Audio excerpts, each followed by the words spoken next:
In a small town, a boy named Ben loves to read books about space.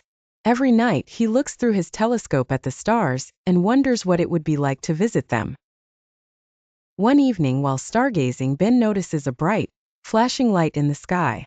The light grows bigger and bigger until it lands in the field behind his house. Curious and excited, Ben runs to the field and finds a small spaceship.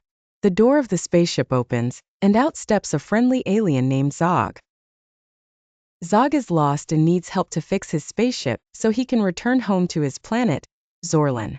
He tells Ben that his planet is running out of light, and without it, his people will not survive.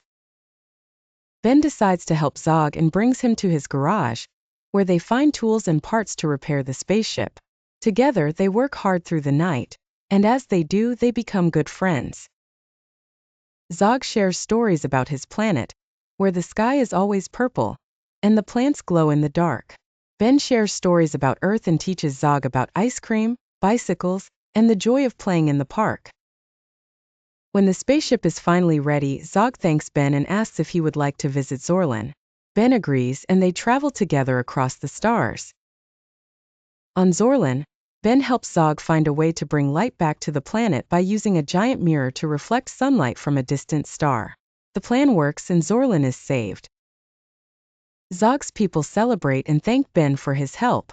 Before returning to Earth, Zog gives Ben a small, glowing stone as a gift, telling him it will always remind him of their adventure. Back home, Ben keeps the stone by his bed, and every night, it shines brightly, reminding him that no matter how far apart they are, he and Zog will always be friends. Ben also knows that the stars hold many more secrets, and one day, he might have another adventure among them.